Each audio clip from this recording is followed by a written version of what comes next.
podcast de Jocelyn No. Bonjour et bienvenue dans votre moment de détente et de bien-être. Alors nous continuons sur le sujet de la confiance en soi.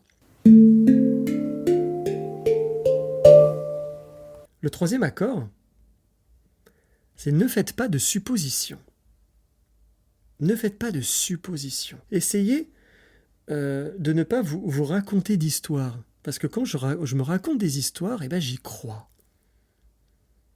J'y crois.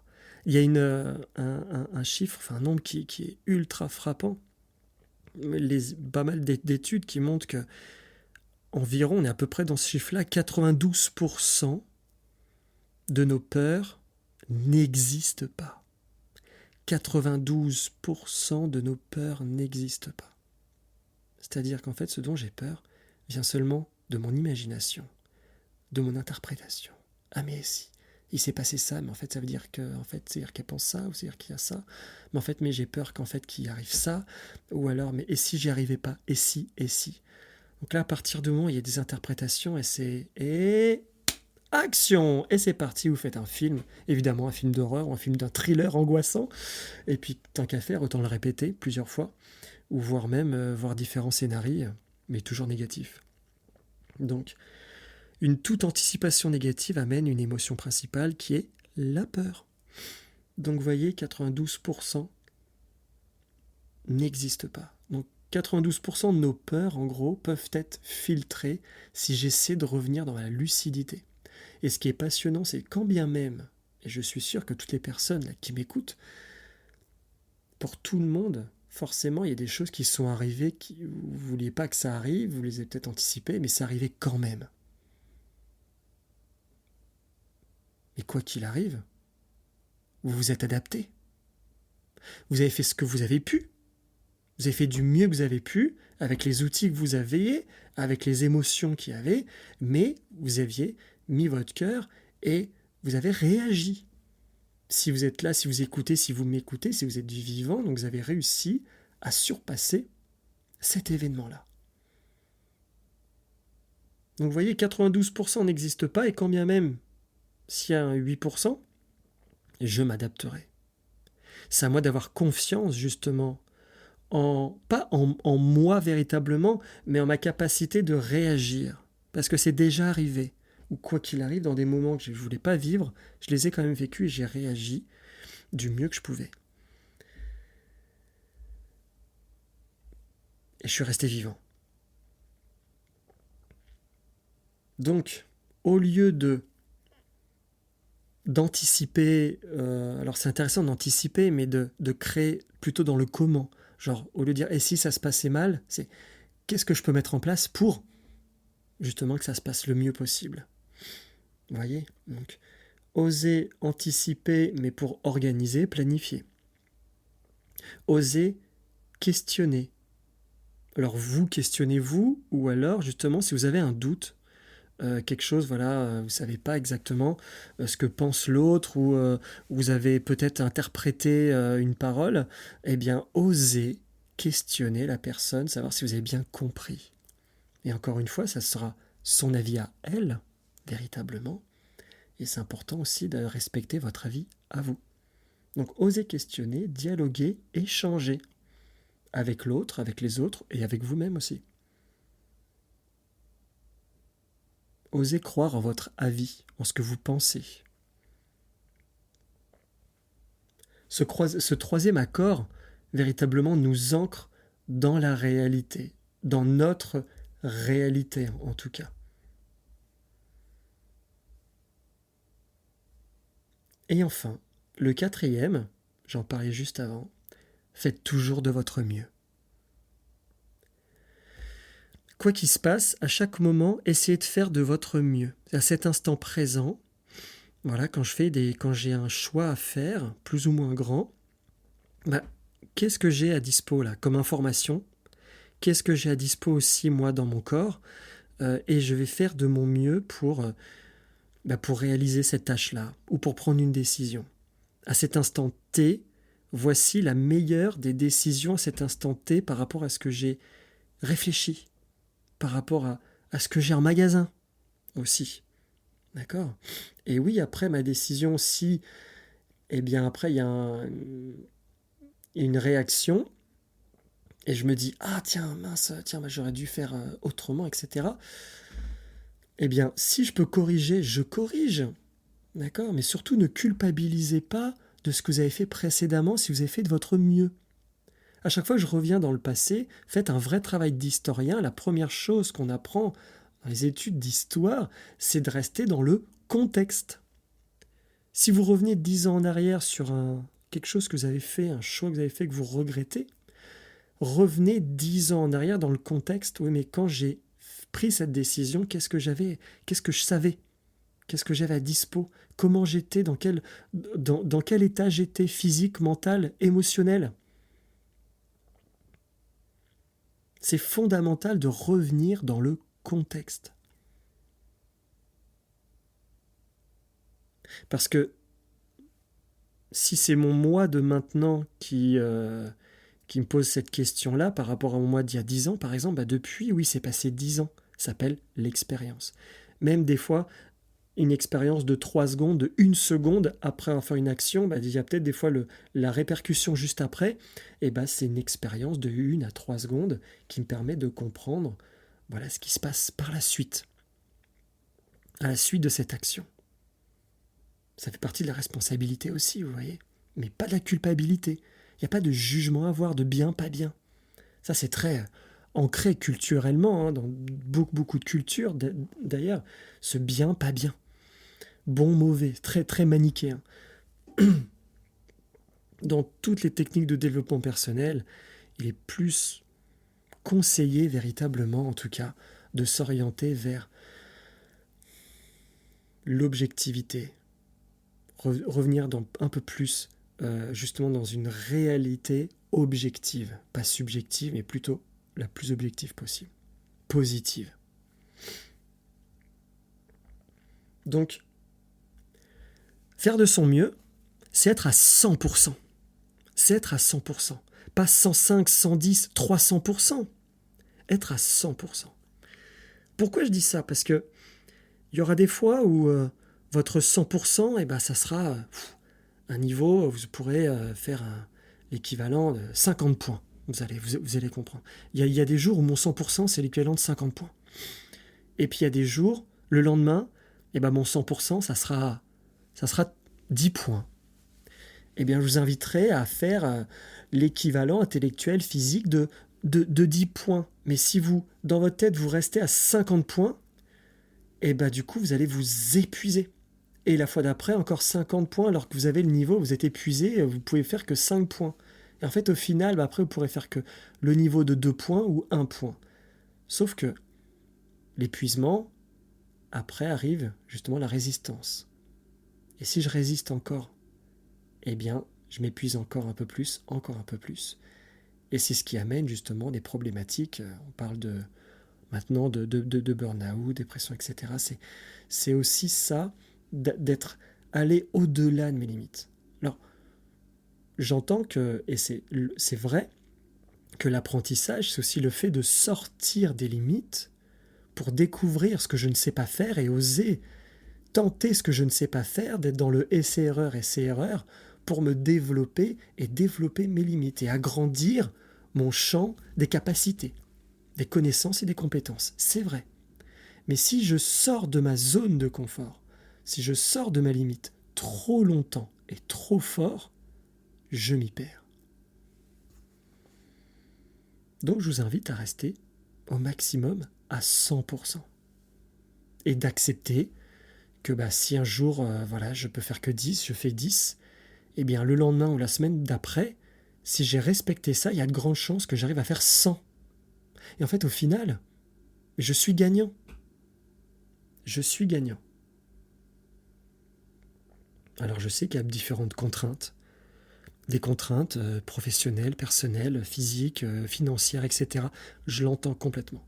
Mais l'idée, voilà, je vous invite à poser ça, poser cette pensée-là, et qu'est-ce que je pourrais mettre en place pour réussir à rester dans ce 100%, et pas 300 ou 400%.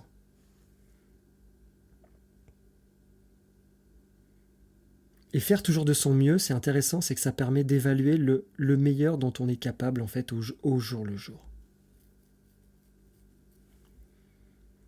Donc vous voyez, Kata Toltec, que votre parole soit impeccable. Quoi qu'il arrive, n'en faites pas une affaire personnelle. Ne faites pas de suppositions. Et faites toujours de votre mieux. Et ça, c'est vraiment un exercice. Pour moi, c'est un exercice d'une vie. D'accord ? Je suis toujours personnellement en train de travailler dessus. Et c'est sûr que je le serai encore à 50, 60, 70, 80, 90 ans. Enfin, jusqu'à la fin de ma vie, en tout cas. Je serai toujours dans cette recherche-là. Et c'est ce que je trouve passionnant aussi. Alors, il y a aussi le 5e accord Toltec, que moi j'ai mis des années à me dire que je vais le lire. J'avais peur que ça soit plus d'un point de vue, jouer sur la vague, vu que les 4 accords Toltec, le bouquin, il y a des millions et des millions de vues. J'ai pas le nombre exact, mais c'est énorme. Je me suis dit, tant qu'à faire, autant faire. Je me suis dit que la personne, Don Miguel Ruiz, s'est dit, voilà, c'était un gros banger. Bon, allez, je vais gagner encore un petit peu plus de sous-sous et à faire le 5e, tant qu'à faire. Comme dans les films, vous savez, Spider-Man, 3, 4, 5, 6.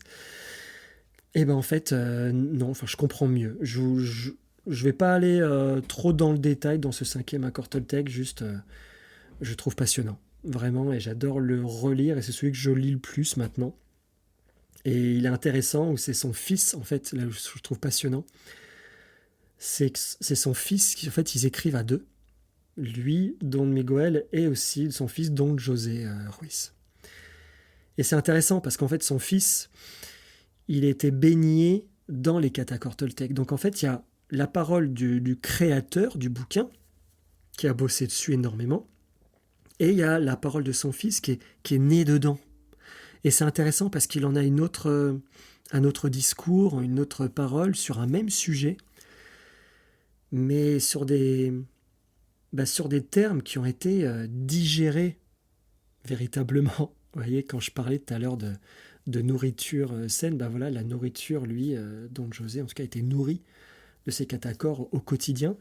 Et c'est intéressant de voir ce qui en ressort, en fait. Donc, c'est ultra passionnant.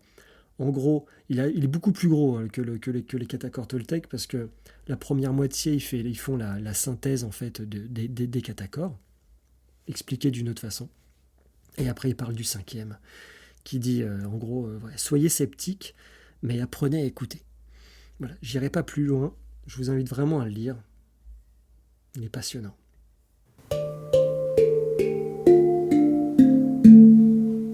Et là, s'il y a bien un sujet qui démolit véritablement la confiance en soi, c'est ce que l'on appelle les relations toxiques. Alors, il y a différentes façons de l'exprimer, mais tout simplement les relations toxiques. Je vais juste donner une étude. C'est un travail qu'a fait Karpman, qui parle de triangle dramatique de Karpman. C'est tout simplement lorsque quelqu'un me met ou se met, ou lorsque moi je me mets tout simplement dans un des 3 rôles, soit un rôle de victime, soit un rôle de bourreau, ou un rôle de sauveur. Bourreau, victime, sauveur. J'en ai parlé un tout petit peu au début, dans la première partie. Donc, bourreau, victime, sauveur, à partir du moment où je suis volontairement ou involontairement dans ce rôle-là, dans cette combinaison lors d'un échange avec quelqu'un ou avec moi-même, un conflit même, il faut en sortir le plus rapidement possible et avec le moins de dégâts possible. Mais de toute façon, à partir du moment où j'en sors, où je fais en sorte d'en sortir, il y aura forcément moins de dégâts que si j'en reste. On va aller un peu plus loin, justement. Donc, dans ces relations toxiques, véritablement, Bourreau, victime, sauveur, c'est en tant que bourreau, justement, lorsque quelqu'un vient attaquer et met justement la personne en tant que victime. Et puis la sauver, c'est justement l'aider, l'accompagner, mais d'une façon excessive. Sauver la personne, c'est justement aller dans le trou avec. Lorsqu'une personne est dans le trou, il est intéressant de l'accompagner, mais pas de la sauver. Nous, les thérapeutes, en tout cas un thérapeute professionnel, il ne sauve pas les personnes. On ne les aide pas non plus. D'accord. On les accompagne. Une personne qui est dans un trou, il est important d'être au bord du trou pour que la personne puisse nous entendre, nous voir, nous sentir, prendre conscience qu'il y a une présence bienveillante. Mais en aucun cas, tomber dans le trou avec ne va l'aider. Justement, moi, ça me met dedans, je me mets dans ce trou et je ne peux pas l'accompagner. Et on est deux dans le trou. Donc, par contre, si on est au bord du trou, on peut donner de la nourriture, donner de l'eau, intellectuellement je parle, hein, et pour essayer de lui donner un peu plus de force, et lui donner une échelle si elle veut monter elle-même. Mais à aucun moment, il y a aller dans le trou. Donc, bourreau, victime, sauveur. Alors des fois, il y a des personnes qui sont non, justement pas naturellement, mais qui pensent être naturellement des victimes. Et ça, vous me voyez venir, encore une fois, ça vient de cette alimentation de notre enfance. Et des personnes, des adultes, qui nous ont identifiés comme victimes et qui ont été quotidiennement ou régulièrement notre bourreau. Vous voyez ? Et donc du coup, je me mets en tant que victime et mes actions, comme par hasard, entre guillemets, m'amènent à être victime. Et en mode Calimero, et c'est trop injuste. Et ça, je vais peut-être alors choquer des personnes, bouleverser des personnes et mettre en colère, voire même des personnes qui vont couper le podcast. J'entends, mais c'est intéressant, ça veut dire que là, ça vient vous bouleverser et peut-être que vous arriverez à reprendre après la réflexion ou le podcast plus tard. Mais en tout cas, c'est que ça vient toucher. Et les personnes qui sont quotidiennement aussi persécuteurs, par exemple. Des personnes quotidiennement aussi sauveurs. Et ils en font même leur métier. Donc, et vous voyez, et même dans une même conversation, comme quoi ça peut aller très très loin. Des fois, justement, lorsqu'il y a des conflits avec, alors on parle de pervers narcissiques, etc. Mais alors, pas besoin d'être pervers narcissique. Alors oui, les pervers narcissiques s'alimentent, véritablement se nourrissent de cette alimentation-là, de se mettre dans ce rôle-là, bourreau, victime, sauveur, très régulièrement, dans toutes les sphères pro, perso, etc. Et d'ailleurs, ils viennent pomper jusqu'à la moelle ces victimes. Et ces personnes-là aussi deviennent des puissants fonds, véritablement. Ils se nourrissent tout le temps et ne sont jamais rassasiés. Mais pas besoin d'être pervers narcissique, ça arrive à tout le monde, de se mettre dans un de ces trois rôles. Mais juste, il est important d'en prendre conscience. Donc je disais, dans les conversations, une personne peut par exemple se mettre en tant que victime et vous accuser d'être le bourreau, en fait, justement, et se met en tant que victime, quand quoi c'est votre faute, etc. Et c'est une occasion pour vous attaquer. Donc elle devient elle-même bourreau et vous victime, et vous enfoncez plus bas que terre. Et une fois en petits morceaux, et la personne, et c'est pas fini, hein, la personne, hop, viens, non mais viens, je vais t'aider, voilà, et vient vous sauver, justement, mettre en rôle vraiment du sauveur, physique, financier ou autre. Mais c'est pas fini. Et une fois que la personne vous a sauvé, hop, elle peut se victimiser en disant mais voilà, non mais là, à cause de toi, j'ai dû faire ci, j'ai dû faire ça. Et pouf, une occasion pour, hop, vous attaquer, vous remettre bourreau, etc. Enfin, vous voyez, c'est sans fin. Sans fin. Donc, fondamental, face à cette relation, ce qu'on appelle aussi la relation parent-enfant, dominant-dominé, c'est de revenir en ce qu'on appelle la relation d'adulte à adulte. De revenir d'adulte à adulte au même niveau. Eh bien, la meilleure façon, c'est la CNV. Donc, revenez à l'épisode précédent si vous avez oublié, mais c'est la communication non violente. Ça fait partie des techniques pour revenir dans la relation d'adulte à adulte. Si en face, l'autre n'est pas en capacité d'écouter, de coupe, et dans le déni ou quoi que ce soit, ou pire, entre guillemets, si elle se remet en tant que victime ou bourreau, vous attaque, s'énerve, etc., et bien là, si la personne n'arrive pas à être dans cette communication, cet échange d'adulte à adulte, eh bien, il faut couper la conversation. C'est la seule solution, soit de la couper temporairement, même en expliquant, voilà, c'est par téléphone ou de visu. Là, on reprendra la conversation plus tard parce que là, il n'y a plus d'échange. Donc, on coupe momentanément, voire même couper ad vitam aeternam s'il n'y a pas de possibilité d'échange, justement. Sain. Un échange sain, je parle. Donc voilà, j'ai pas dit que c'était facile à faire, mais c'est indispensable.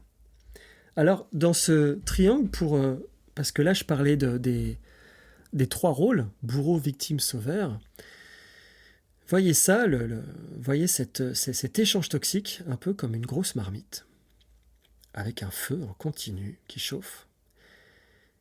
Et on va rajouter des ingrédients. Comme ingrédient, on peut mettre le jugement, donc de vous juger, de vous rabaisser, de comparer, vous comparer avec d'autres personnes ou avec eux, ou avec vous, mais dans le passé. Le déni, évidemment, le déni. De dire ce que vous faites, ce que vous avez dit, ce n'est pas la réalité, ce n'est pas vrai. Donc la personne n'est pas en train de dire qu'elle n'est pas d'accord ou qu'elle pense que ce n'est pas vrai ou elle pense que sa réalité est différente. Non, elle dit que ce n'est pas vrai. La culpabilité, évidemment aussi, de culpabiliser. D'être dans le contrôle, dans l'emprise. Donc ça peut être le contrôle de la parole, contrôle physique, contrôle financier, sous différentes formes, une forme d'emprise en fait véritablement, qui amène souvent la peur et la perte de liberté. Le chantage aussi. Il y a le fait d'appuyer sur la loyauté.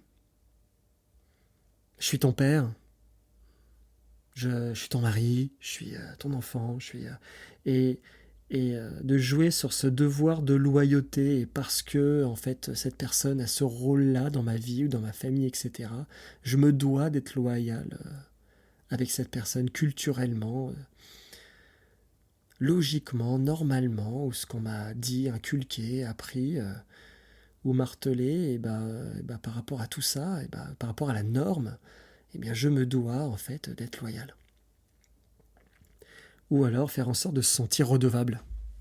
Bref, vous voyez tous ces ingrédients là, qui sont pas très très très bons, ça pique. Et si un mélange de tout ça, en plus, mais il en suffit d'un en fait. Il en suffit d'un pour amener en fait cette relation toxique, véritablement, bourreau, victime, sauveur. Mais il y en a un dernier point. Pour moi, c'est pas un ingrédient, c'est, je veux pas dire pire, mais c'est ce qui va faire monter la sauce. Vous voyez ça comme le couvercle qui vient faire monter la pression et la température. C'est le silence. Le silence. Le silence va tout manger, tout exploser. De ne pas parler, de ne pas communiquer, de faire en sorte de ne pas communiquer, comme si ça n'avait pas existé. Là, c'est très très raide, très très dur. Et heureusement, maintenant, à notre époque, on parle de plus en plus il faut communiquer, échanger. Et justement, le bourreau n'a plus d'armes. Alors, il va, pour éviter la parole, justement, il y a le silence, pour amener être un peu dérouté. Mais aussi, il y a le chantage, justement, et la pression. la pression et amener la peur. On y revient hein, dans ces ingrédients-là. Mais il est fondamental de couper le silence. Et de toute façon, à chaque fois, les situations arrivent à se débloquer de différentes formes grâce au fait de rompre le silence. Donc voilà, c'était indispensable que je parle de la relation toxique sur le sujet de la confiance en soi. C'est fondamental. Si je ne le faisais pas, c'était une véritable erreur et un grand trou sur ce sujet-là. Donc, véritablement, comment se libérer de ces liens qui ne nous appartiennent pas, véritablement. Comment? Donc c'est bien gentil de se dire, ben voilà, il y a des choses qui ne m'appartiennent pas. Des accords que j'ai acceptés, qu'on m'a dit, mais en fait, qui ne sont pas vrais. Et comment faire? Et bien déjà, comment se couper de ces liens? Et bien déjà, accepter. Accepter que là, ce qu'on m'a dit depuis longtemps, ou ce que je pensais être la réalité, et bien en fait, ne l'est pas. Moi qui pensais être comme ça, et ben en fait, je ne le suis pas. Et c'est pas que je me suis trompé, c'est que je pensais que, mais en fait non. Et c'est ok en fait. Il y a dire oui. Donc avec l'acceptation, il y a aussi dire oui. En fait, le oui, c'est le oui et le non. Dire non, oser dire non en fait. Oser dire non à quelqu'un. Oser dire non. Un non que je dis à quelqu'un, c'est un oui que je dis à moi. Un non que je dis à quelqu'un, c'est un oui que je dis à moi. En gros, je suis en train de poser mes limites à cette personne. Ça peut être quelque chose d'anodin, comme non, bah là ce soir, là, je vais pas aller en ville, je vais pas sortir avec vous.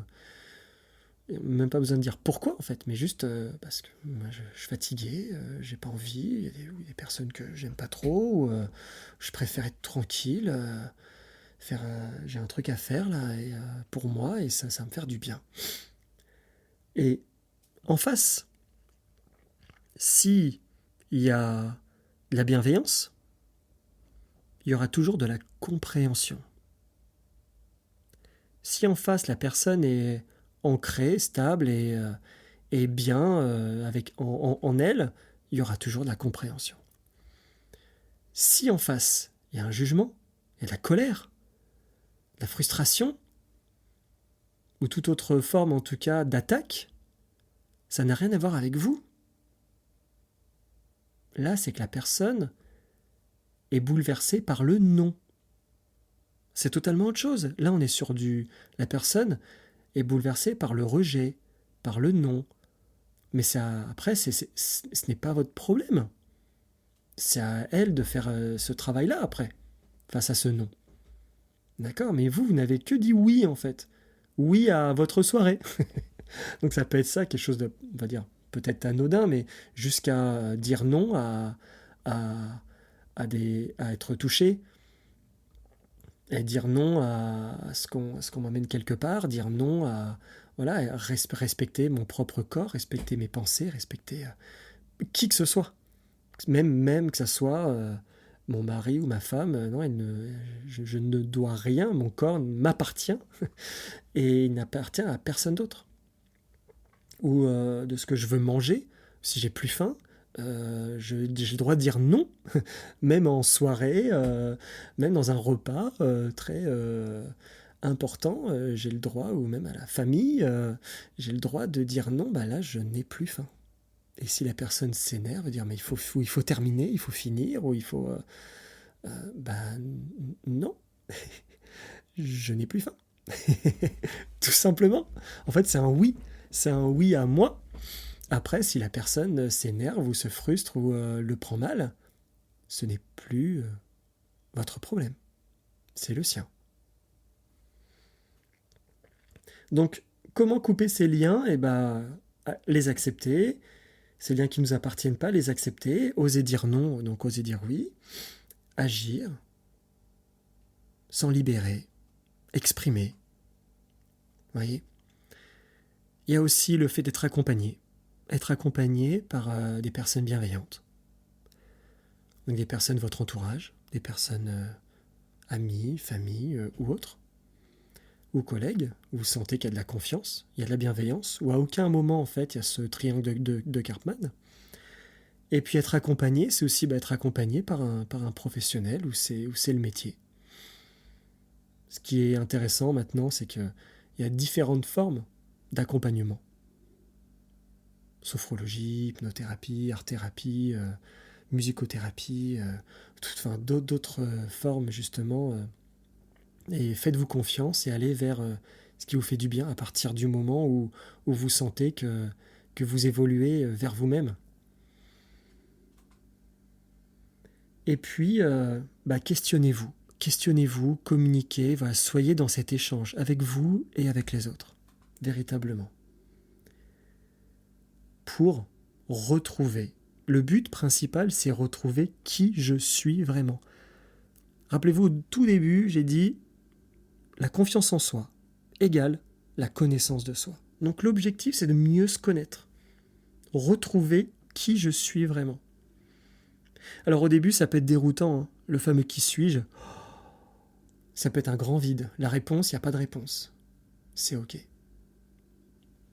Vous allez voir là juste après ce qui va venir dans quelques minutes. Mon but, c'est de vous donner des petits tips, des petits conseils justement pour mieux vous connaître. Vous allez voir. Donc voilà, confiance en soi égale connaissance de soi. Qui suis-je? Qui je suis ou ce que je ne suis pas? Quelles sont mes qualités? Quels sont mes points améliorés? Quelles sont mes limites? De quoi suis-je capable à cet instant T? En sachant que dans 1 an, 2 ans, 10 ans, je vais développer mes capacités, mes points d'XP. pour les geeks, vous allez comprendre. Donc, c'est à cet instant T, voilà, de quoi je suis capable.